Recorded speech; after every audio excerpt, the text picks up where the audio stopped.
Ahoy, hoy, friends, and welcome to the Salon.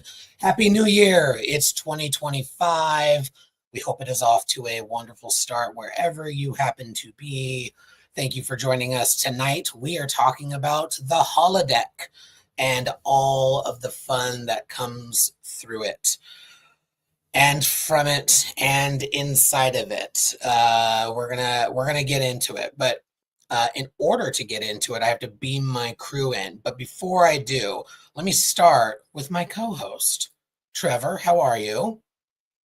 I am just delightful. How are you?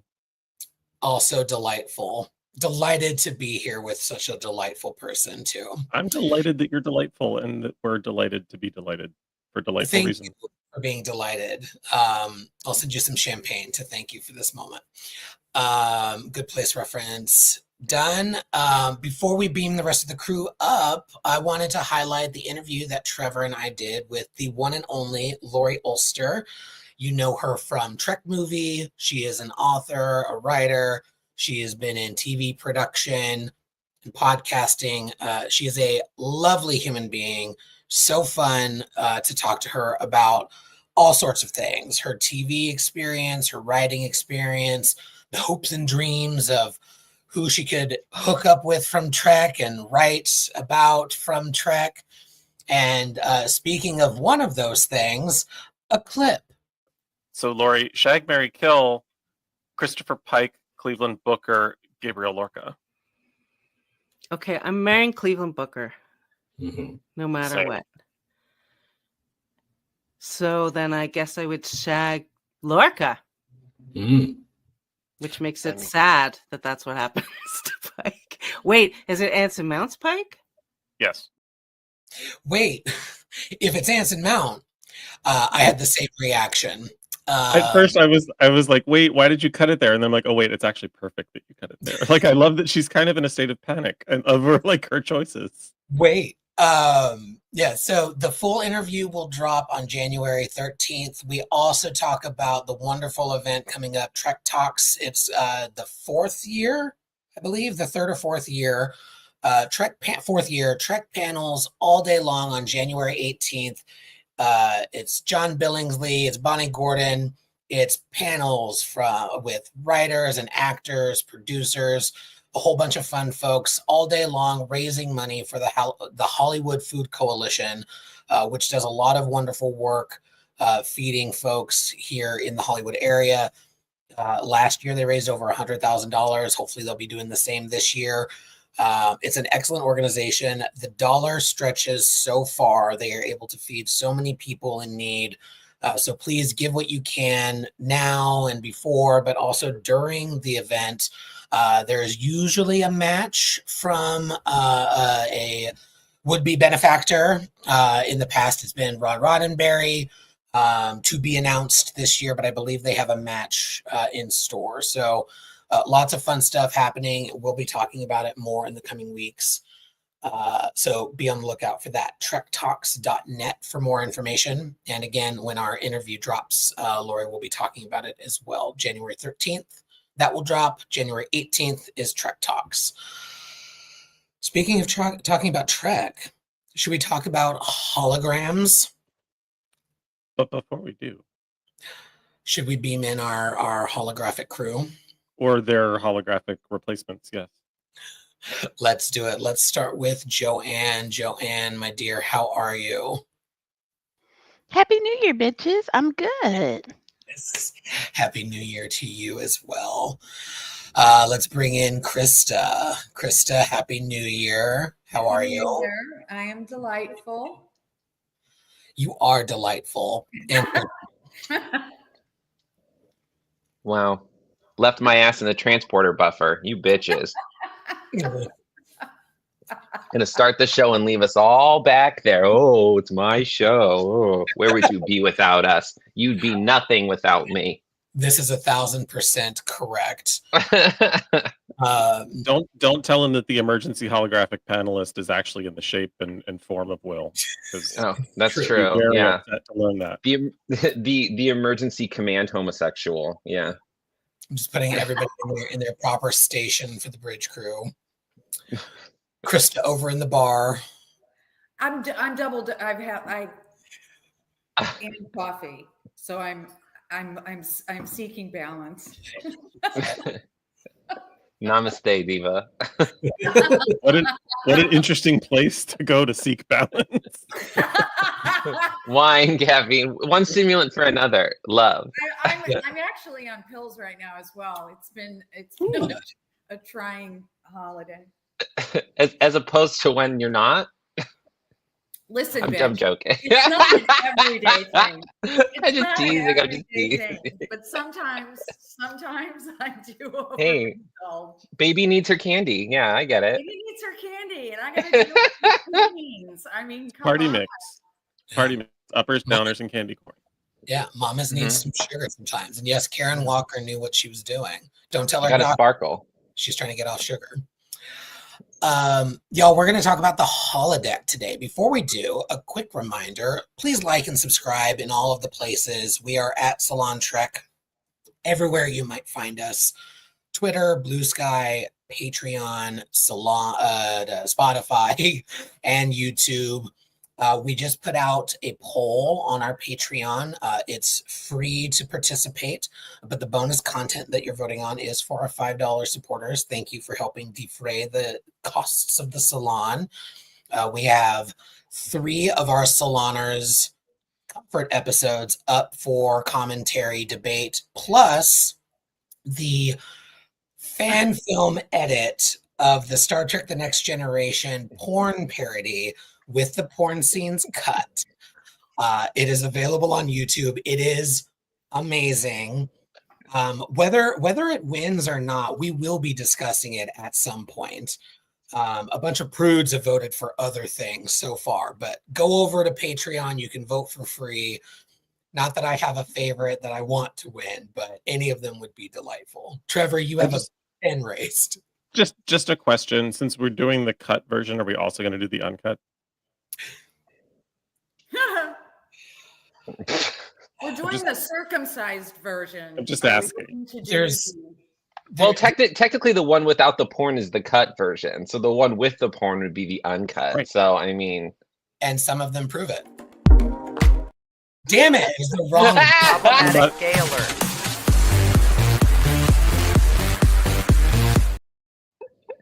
I need that. Damn it. I'm gonna think about that until the day I die. I need that as my ringtone. Damn it. Hello to our audience. Thank you so much for being in the chat. I see you, Geek Filter. I see you, Dave. I see you, panelists being active. Thank you very much. Speaking of watching porn together, we're going to talk about the holodeck tonight. Some of our favorite episodes, some of our least favorite episodes, and we are finally going to get some regulations in place for this incredible technology, because in the Star Trek universe, there seem to be none. Or at least at first, they do finally have some by Deep Space Nine, but we'll get into it. But before we get into it, we need to program all of those variables. And before we even do that, we simply must set an intention.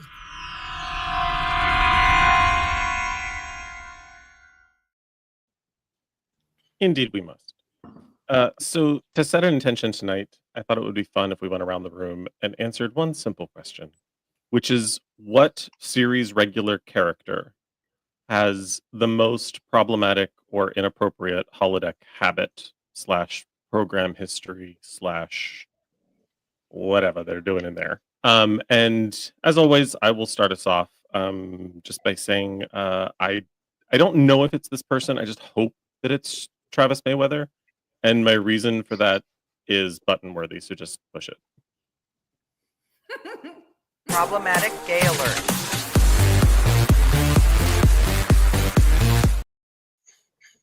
Will, my love. Oh. I don't know. Like I feel like Jordy's, it gets weird in there. Like it's getting weird.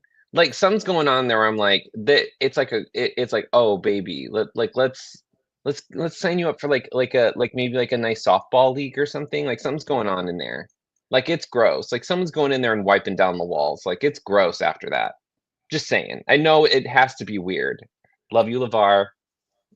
Jordy, lovely, but that holodeck is weird. Something's going on in there. You're not wrong. Krista, my dear. I agree. I think the obvious answer is Jordy, but for me, I more looked at it like who would have the most outrageous fantasy program, and for that, I'm gonna say that it's Mott, even though he's not a regular. But I'm going with Mott because Mott really what he wants to do is he wants to be a really influential influencer, and so he tests all the makeup and he does all the sponges and the 15 layers of lotion and all of that, and then he develops a show that he participates in a show that he thinks that he made up, but it's really just RuPaul, and it's the drag race, and all of the male crew members compete, but seriously compete, not like awkwardly masculine competing, but like, I want to win this fucking thing. And Mott gets them all dressed up and they all have to dance and they have to figure out how to walk in 6-inch stilettos and the whole thing. That was where my head went. Mott. I know you thought I was going to say Jillian, but it's Mott. Listen, the coffee alcohol pills combo is just making you more creative. That's what it is. And as a bald man, I appreciate that you picked another bald man. Joanne, my dear. I'm still stuck on Krista calling it RuPaul, like she's 100 years old. But he's on the RuPaul. The program. The Are you on RuPaul. the internets? The Yeah. RuPaul program. The RuPaul, on the RuPaul. That Mr. Paul's Drag Racers. Mr. Paul's Drag Racers. You know what? No, I'm so we gotta happy finish. to provide you guys with an opportunity for ageism. I can't. We gotta finish. We gotta finish the salon on time because Krista's got to catch her stories tonight. Indeed. Y'all are so fucked up. Well, my character who's inappropriate on the holodeck is one Wesley Crusher. I think every time they said, "Shut up, Wesley," or dogged him out, he went in there and went full on Barkley and just beat him and killed him and just did all of the things. And then some sexy time with Robin Leffler, too. So, yeah, Wesley, holodeck freak. And honestly, good for him. It's the safe space to take out the rage. I've got two. So the one that I think, so I'm going to say Vorik from Voyager, Ensign Vorik. I think for research purposes, he's looking up some weird shit. But then my other one, cheating a little bit because this was my first answer, but did not have access to holographic technology that we know of, and that's Archer, because that white man who was always so uptight and straight-laced, and Time Traveler keeps telling him he's the most important man in the universe, which is insane for a mediocre white man to be that important. He's doing some weird shit on the holodeck. You know how like high-powered CEOs, like they're making decisions all day and then they just want to go be dominated at home. She got a dungeon. Yeah. And that's what Archer do. Mm-hmm. Lovely intention setter as always, Trevor. Thank you very much. And with that, good night. No, so this is our kind of the first theme episode rather than an episode on episodes. We're going to be doing this week, and next week we'll be talking about the Prime Directive. The week after that, we'll be talking about Section 31, and then of course the next day will be the Section 31 movie. So we're excited to be talking about ethics. Tonight we're focused on the holodeck, and you know, January is just going to be a weird time for ethics in our real and fake world. Are you suggesting that there was some sort of, I don't know, thought process involved in coming up with our programming schedule? A little bit, and kudos to Trevor. Kudos. We need to set some ground rules, though. Like, here's the thing about the holodeck. What do you mean I can just create anything or anyone? Because if there are no rules, there are certain videos that Mr. Chris Evans and Mr. Aaron Taylor Johnson and I are going to be recreating. It's just gonna happen, and so I'm gonna hit this button, and then we'll talk about it on the flip side. Problematic gay alert.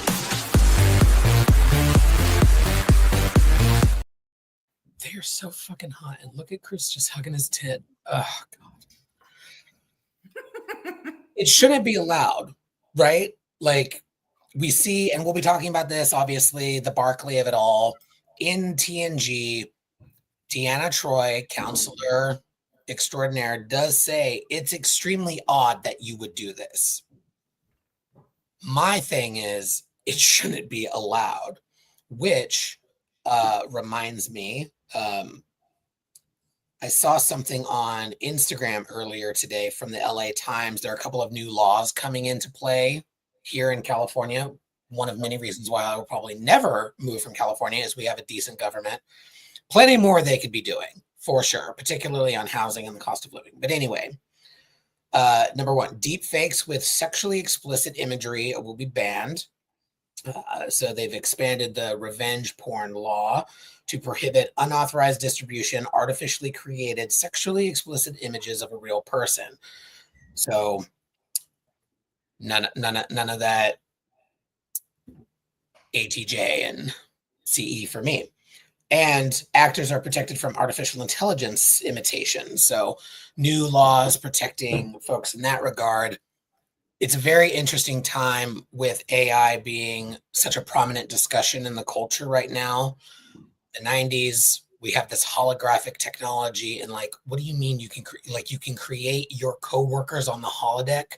It's insane. So what rules should there be for a holodeck technology? We're creating the rules now. Who has a rule that they would like to set? I'll start with no real people. You cannot recreate real people who exist on the holodeck. Does that seem fair? I feel like we propose a rule and then we vote on it as a crew.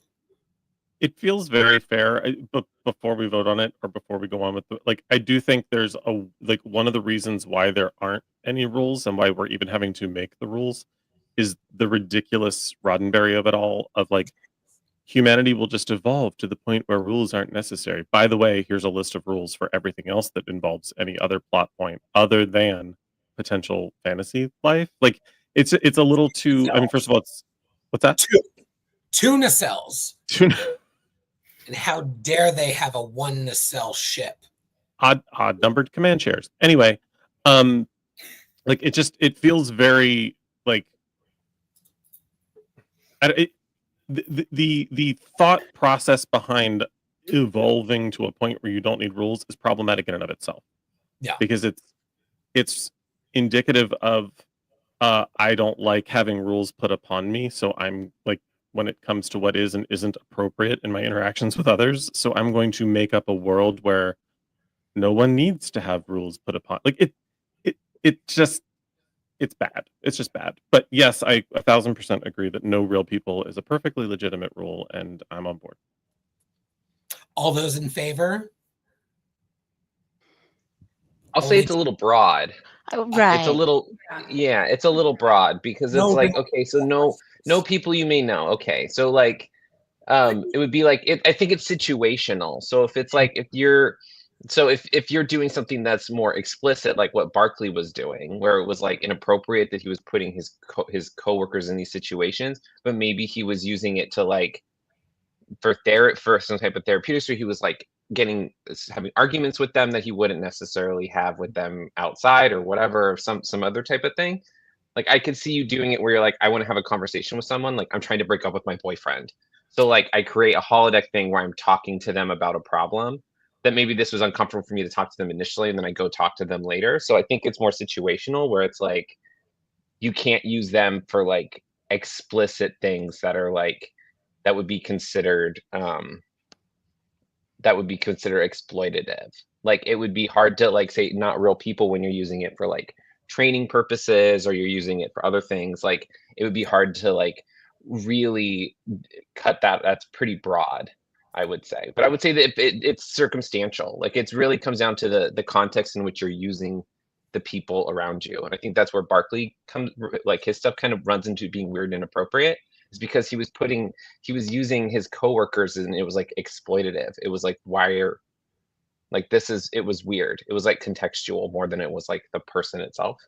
Yeah, and I should clarify. I was speaking very specifically to my own fantasies. I'm trying to stop myself, and I need rules in place.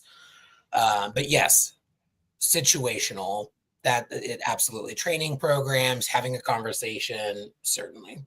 Krista, you were going to say something?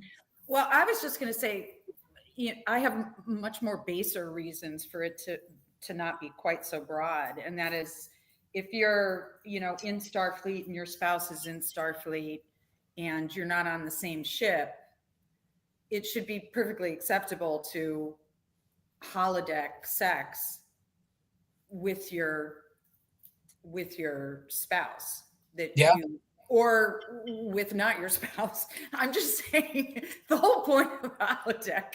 Their consent. We can go ahead and say it's for training and all that kind of altruistic stuff, but it's covered in cum. It smells of shame. It is the whole fucking reason for the holodeck.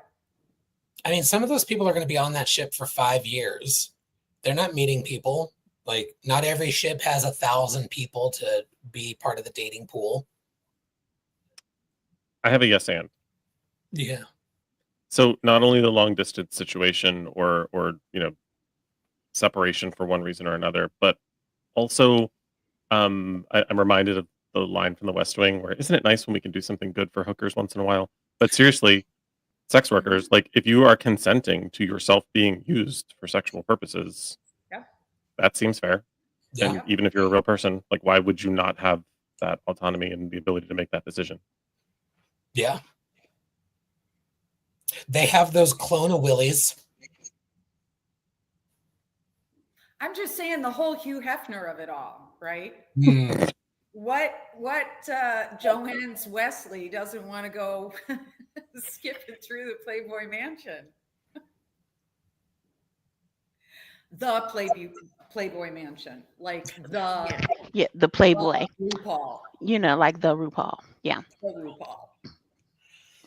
What else? Any other rules for the holodeck that should be in place, Krista? The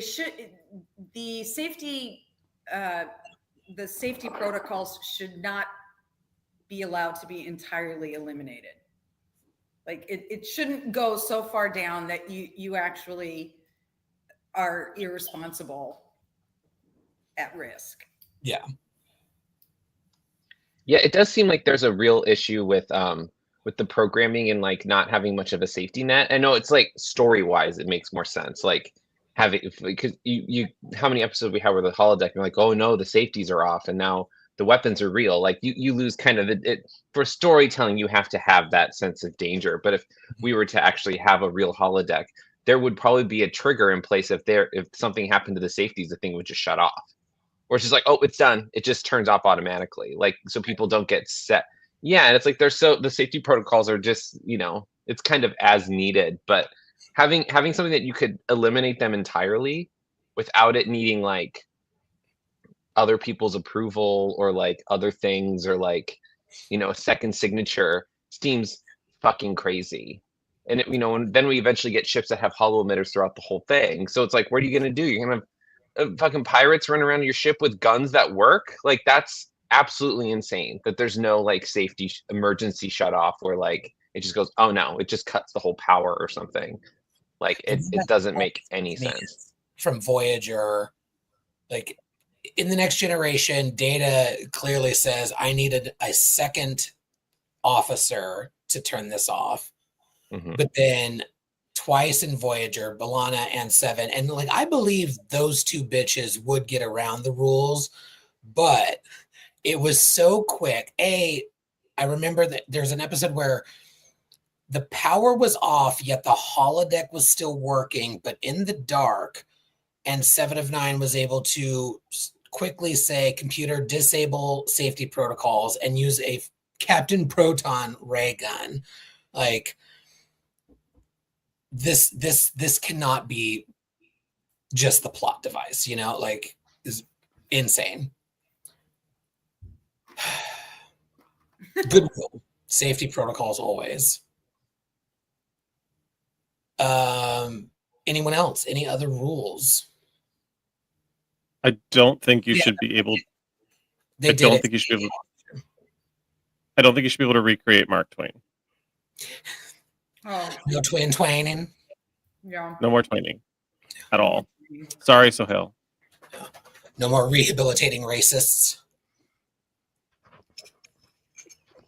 I mean, if you can rehabilitate them, go for it, because that would be nice. But he's dead, so no. Not posthumously. I'm like, Right. that was not rehabilitation.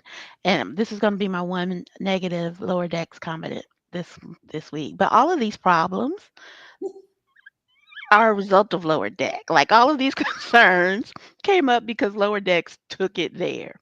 Like, I never really thought about the holodeck being filthy with bodily fluids. Oh, I did. People, like all of these things, like even when Riker, when the Binars upgraded it, he was like how far can this go? Like it never occurred to him. So I blame Lower Decks for this, but carry on. I think the intention was that it never occurred to him because we were supposed to believe Riker never needed to go to the holodeck for anything. I think we were just supposed to think that he was that much of a stud. I don't think that there were enough available to satisfy his studdom for the Riker.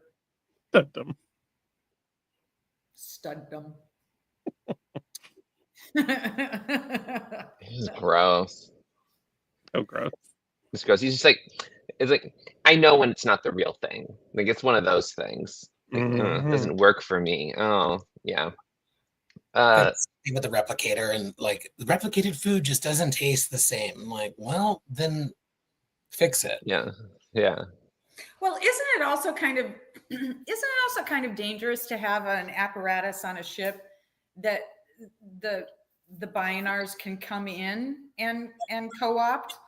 I mean, it's like if the coding of the whole thing is so easily manipulated that Riker falls in love with somebody named Minuet. And you know what? While we're on that is a stupid fucking name. That is a stupid fucking name. Isn't it French? You live in a Frenchy area. I live in a Cajun area. It's Cajun French. It's different, and that's a whole different salon. It's a whole different salon. We'll always have Paris. Stupid fucking episode. Also, are we done with the rules?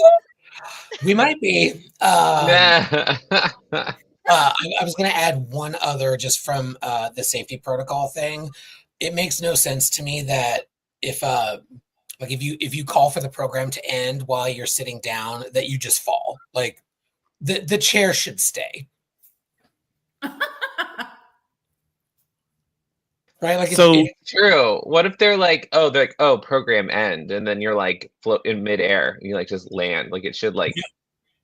Well, there's something they did that. Didn't they do that in Voyager with B'Elanna. No, well they did. Well, they did it in it was in Prodigy, where they were on the holodeck and they ended it, and the people kind of they floated down. Like there was like that made sense. I think that Prodigy fixed. Yeah. but it sounds like you're saying that Starfleet Command is not coming up with these rules, but rather Federation OSHA. Yeah, probably. Is Like- there one? In order to avoid back injury, the holodeck will no longer deactivate chairs at the end of a program. Starfleet HR. Yeah. Oh God, I want like a show where it's just like the admin of Starfleet, where it's just like these bitchy admin gays that are just like they all work. It's like The Office, but like in space. We Everyone's really just pissed at each other. It's like, oh my God, like why do they keep running into astral phenomenon? You know how much paperwork this is, and it's just like, yeah. them, Oh, like, there's a interviewing people. hilarious series on YouTube of like all of these random Starfleet things that Steve Shives does, like Starfleet Chaplain, Starfleet HR, Starfleet Guidance Counselor. It's hilarious, but yeah. Yeah, it would be real fun to be the like, or a character who is like the administrator, like as someone who works in administration, just being that person, be like, what the hell was this? Yeah. Like Will these and Will insane purchases. doing videos, being that bitchy. Yeah. Wouldn't it be fun if like all of the programs collectively throughout the entirety of shipboard Starfleet people were reported to like some section of Section 31, like J. Edgar, like there's a J. Edgar Hoover type controlling, keeping track, Or even just the OSHA of it all. Like I see like that's not Will- sanitary. yeah, Will's bitchy admin character like going to some quarters and being like, "Hi, I'm just here to remind you that holodeck programs are a matter of Starfleet record. No judgment, no judgment. I just wanted to let you know that we know." Yeah. Like no Or to be- judgment, but also no assumption of privacy. Like I Yeah. think that people, particularly in that, you would self-govern a little more if you knew it was being logged, right? That there's no assumption of privacy. I mean, So don't do what you're not willing to have Riker. the entire senior staff know, right? Right.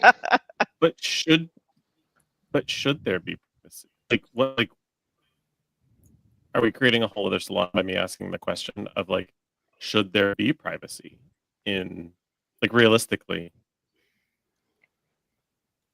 Should that information be subject to review, or is it just like? I guess it's like using your company computer to look up porn. yeah. It's like it's like you're on a ship, and it's like, do you need to do that? Like maybe there's a certain limitation to it. Like, You need to do that. Like, do you need to do that? Like you know, Circling like back if to, there's but like what Krista was saying, like what if it's some sort of consensual situation with a long distance spouse? Like your employer doesn't need to know that. sure. Right, but presumably you could do it from your terminal in your cabin or in your quarters. Yeah, but if you're like setting up some weird, if you're setting up some weird like Charles Dickens orgy, which apparently everyone is doing on the Enterprise D, that it's like it's always some Dickens era bullshit, and it's like, okay, that it's like, but if it starts involving like your crewmates, and it's like, that's a little different. That are holographic, at least. That's not non-consensual. yeah. It's only private in your quarters and the Nexus. Outside of that, What stays in the Nexus stays in the Nexus. Papa, help me with my puzzle. Papa. That's not a puzzle. Look, she's pregnant again. What is that? 9 kids? God. Jesus. And the nephew. Why is the nephew there? I don't like. Anyway, Mhm. Yeah, that was weird. Yeah. Papa, can you help me? I have consumption. Stupid. But you live in the 24th century. Why are your children dressed like that? That's weird. That's weird shit. Like It that's like this is why Beverly didn't want her kids raised around Jean-Luc. She didn't want them dressed up like fucking Tiny Tim running around. She wanted him to wear like a normal t-shirt instead of some ruffly blouse buttoned all the way to the neck. Running around. That's why she was like, that's some weird shit. She's not going to let him get vaccinated because she couldn't get vaccinated in the Dickens era. It's crazy. Christmas is a haunted ghost story. It's nuts. Like why? That's why. Thank you for Sorry, the we're derailed. I'm on cold medicine. Sorry, we're derailed. But you might be onto something. And on something. Speaking of something, what are y'all's favorite holodeck episodes? I don't have a video for this segment change, so I'm just being abrupt. Great. Who has a favorite holodeck episode that they would like to do this? Yeah, I thought. Yeah, we don't know what to do about the slides. I did look into this. There we go. Thank you so much.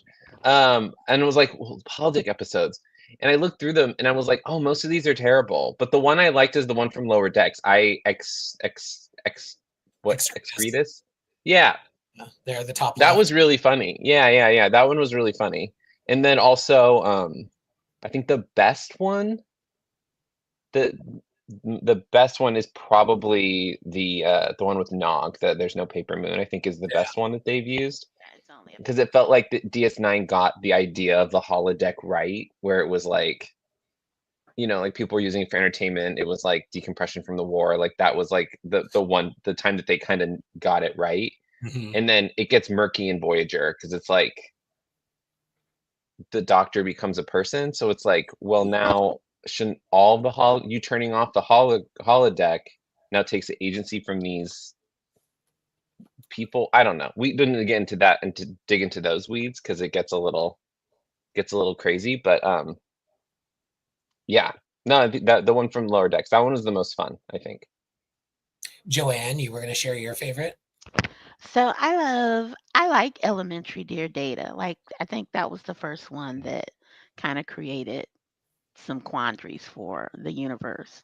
And that Geordi kind of spoke a sentient being into existence, but then couldn't live off of the deck.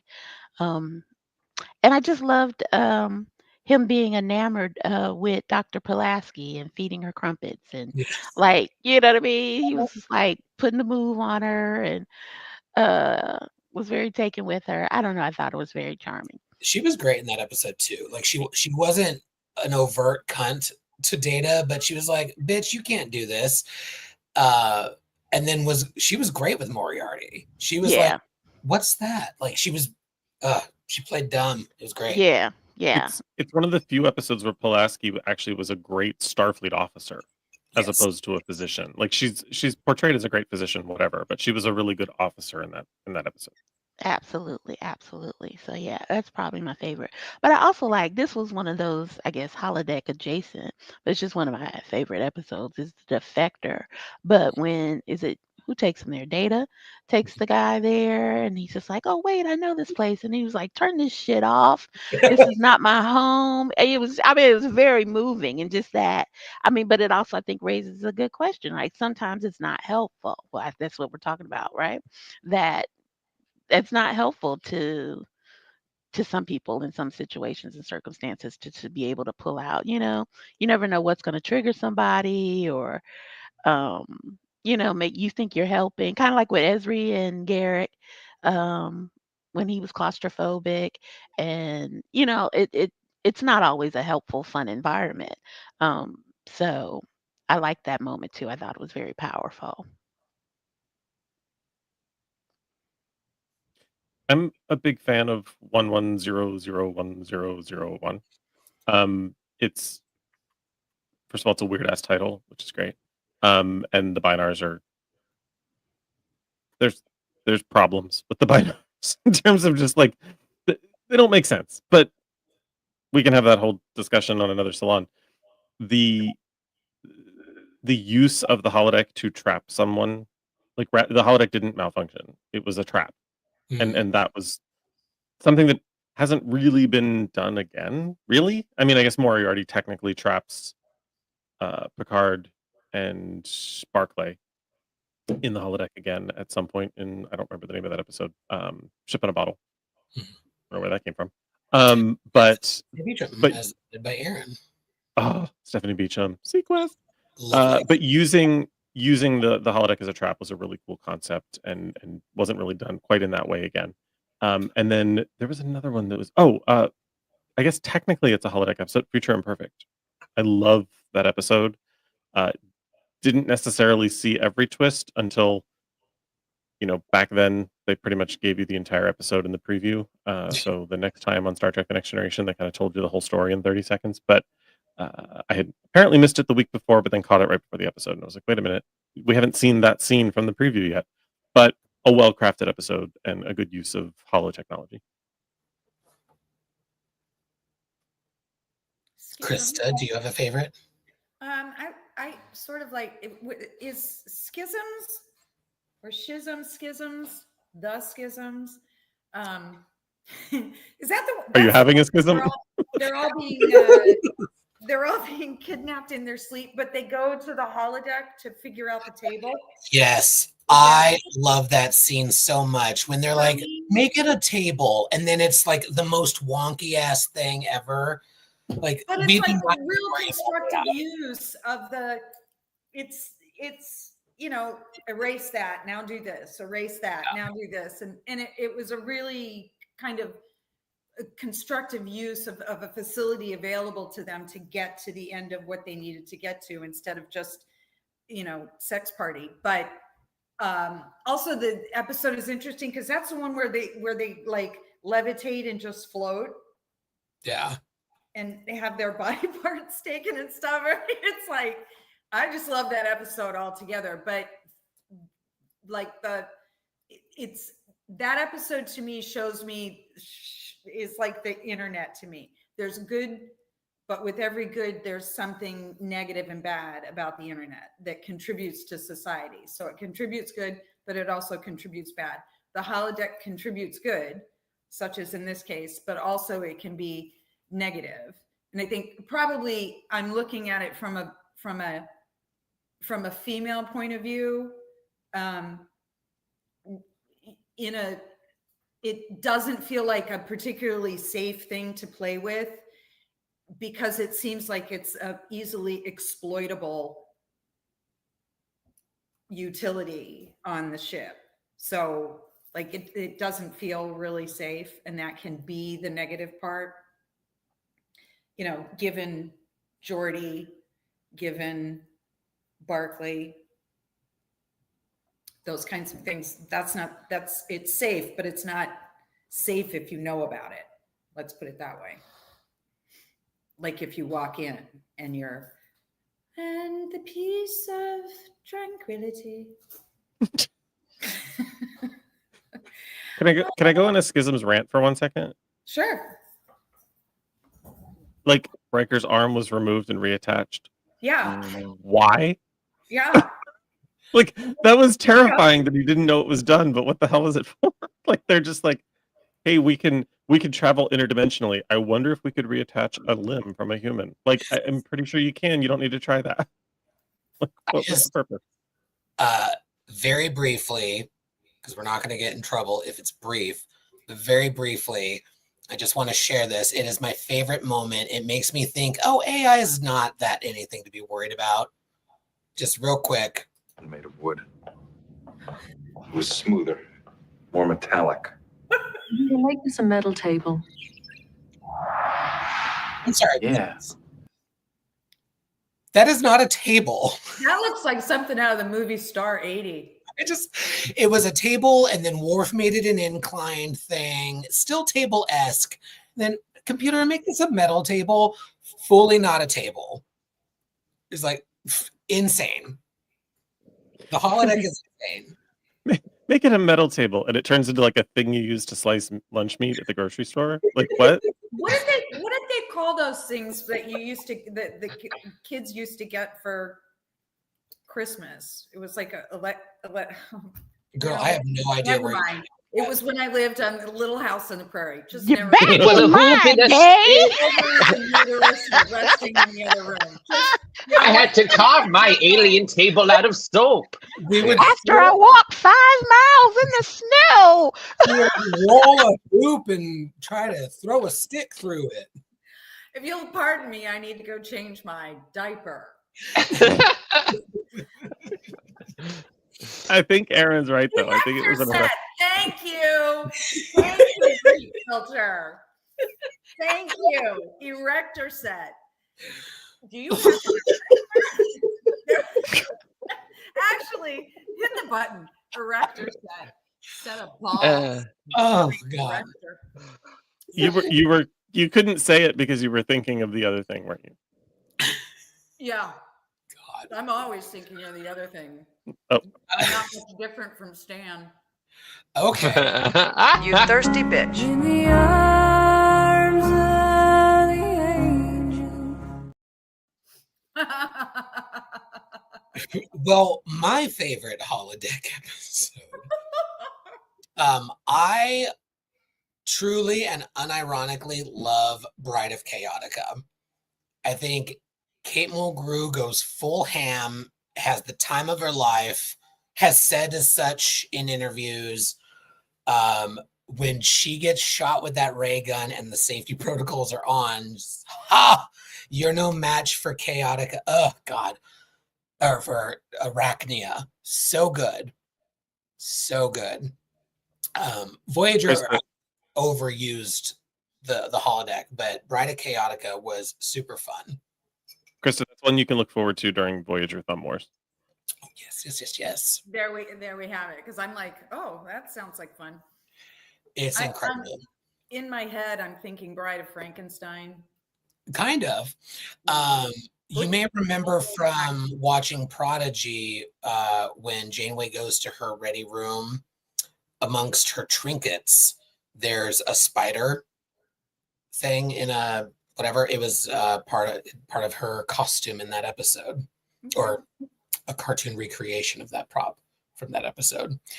So in universe, Janeway fucking loved being Arachnia. She keeps trinkets from it. She didn't have that. I can't even think of a trinket from okay, so least favorite episodes of the holodeck. I hate the Voyager episode that the first woman captain to unwind goes to be a nanny to these annoying little kids who is also Picard's Nexus baby and future changeling. Like, no. That episode. The only thing sorry, awful. the only thing that was good about that was the potential of it being a ghost story mystery and that being the part that she loved. But they never fulfilled that, so we were just left with the first female captain wanting to be a nanny. Yes. My sister isn't well. A little known fact, Fran Drescher was the runner-up for the part of Catherine Janeway. No. Oh God. Who else has an episode that they want to trash? So I'll chime in with Fistful of Datas. Yes. Thank you. Number A, that bastard Alexander. Yes. Number B, just everything about it. Although I did like, I was into Troy and Worf, so I liked that they were playing together. But I was just, I hated it. I don't like Westerns and things like that in general. And it was just too much. And then they all became Data, and then the safety things were off, but they could make it was just, I could not. I could not with that. My least favorite is these are the voice. Wait, real quick on before we move. I don't want to move away from Fistful of Datas because I want to explain. This is one of the times where it comes up organically, my hatred of Worf and his connection to my father is this image. Y'all may recall the beginning of that episode. Worf is desperately trying to get work so that he won't have to spend time with his child. And the captain's like, everybody's off. Just go be off. And so Alexander gets to have his dumb little fantasy, and Worf is so pissed about it. Worf sucks. And I have dealt with that with my therapist, but that scene was very real for me. Worf sucks. Dealt implies a state of resolution that I don't know that we've achieved. Well, I've accepted. Worf sucks. My dad's a piece of shit, and I'm fine with it. Okay. Will, what's your least favorite holodeck episode? These are the voyages. It's fucking terrible. The last, I don't say it's the finale of Enterprise, but it's the last episode. It is like, it is so shitty. It's so like, who greenlit this? It's so bad. Like, not even that, but like the story itself isn't very good, where it's like, why would he go back to do this? Like, the premise is stupid. Like, why would Riker use the holodeck to go back and talk to the crew of the Enterprise on a specific day?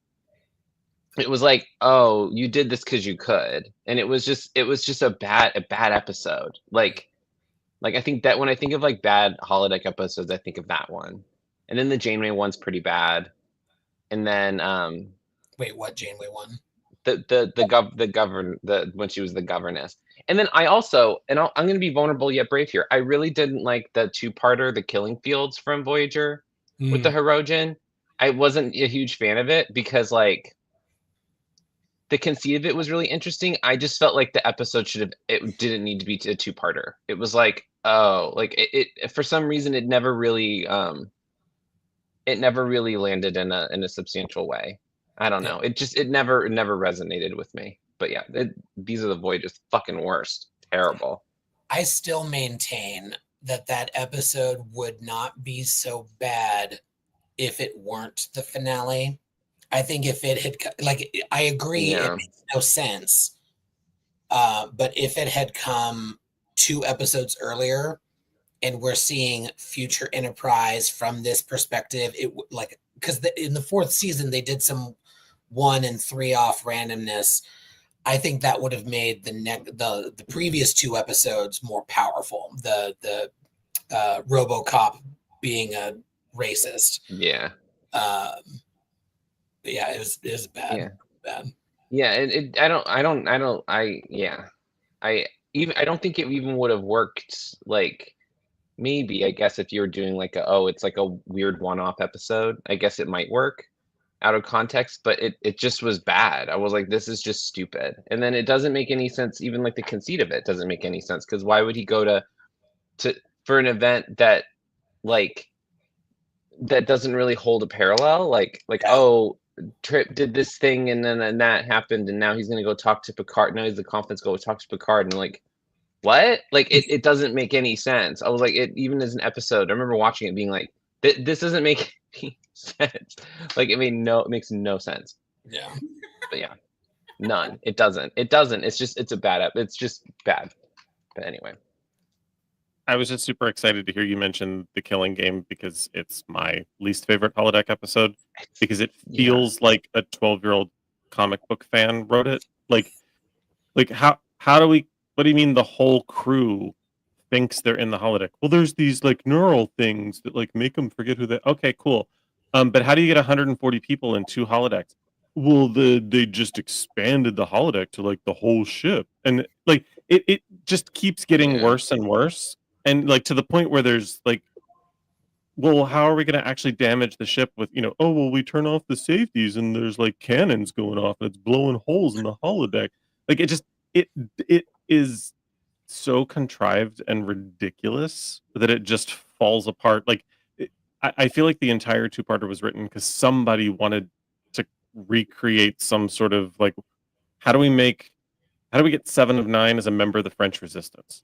Like that's how that episode started. How do we And then tell? suddenly, and then suddenly we just created this whole ridiculous Hirogen thing of like, really they captured Voyager and then just decided to hunt the crew repeatedly on their own ship. Like what? It's Yeah. And I don't remember either from that like prior things with the Hirogen having engaged with like Voyager's holographic technology that they're like oh this tech like if there was like something setting it up. I mean where there was like oh one of our soldiers experienced this or whatever, and now they're like they tracked Voyager down to steal it basically and now turn their ship into a giant and couldn't like it's not backwards compatible. I don't know, like it didn't make any sense. Like it's because it does start off kind of in the middle. Yeah. And it's like, oh, okay, because it's kind of a big thing. It's like, why are they all here? Like, it's kind of it has a cool cold open, but like, yeah, the episode itself doesn't. It reads like fan fiction. It reads like fan fiction. And its resolution. Cool, but as an adult, I was like, wait, this makes no sense. Its resolution and it wraps up too quickly too. Yeah, and it wraps up too quickly. The answer is the lady who's willing to like blow up her ship to keep from giving Federation technology to anyone is like, how about we just give you this technology and leave us alone? Like, what? The answer is just giving them a holodeck? Like, well, they were comparatively advanced. It wasn't like the Kazon who were like also warp capable. And I mean, granted, they couldn't replicate water, but like, it's still not. You're just trading technology. Like if trading technology keeps you from getting attacked by bad guys, they never would have been attacked by bad guys. Like they could just trade technology left and right. Like, right. Yeah. Or if it was like, if they couldn't, like it was like an integrated system, they can't give you this like here. Like, we can't give like, replicators to the Kazon. But they've shared their technology with other people before and stuff on their ship. And it's like, yeah, it doesn't make any sense. And it's just because the Hirogen attacked them. But like, it's bad. I don't know. It's just bad. And it was fine. The ship was fine the next week. Who cared? Yeah, reset. Krista, do you have an episode that you want to tear apart? Your comfort episode, perhaps? No, I'm not going there and I'm not biting that. But I will say in a brave moment of swimming upstream against the crowd, I cannot stand any of the Vic episodes. I hate all of the Vics, but the Paper Moon one is mildly tolerable. But the Vic, the Vic of it all. I will say he was overused, and RIP. Great actor, great fun. But I agree, it was overused for sure, especially in the 7th season. You have so much to wrap up. You're already giving so much to this new character that you have to reintroduce / introduce. But I did love Bada Bing, Bada Bang. That one was fun. Is that the one where his bar gets taken over? Yes, it's so stupid. I was gonna say I hate that one. It doesn't. It's so the only way it's good. The only thing that saves that episode from being complete, just like trite garbage, is that moment where like, where Cisco kind of talks about the elephant in the room and goes, "Why would I go back to this place? My, people of my skin color were oppressed in this time. Why would I go back here?"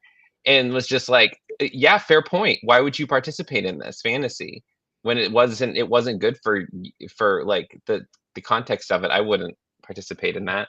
But like that's the only point I was like, I feel like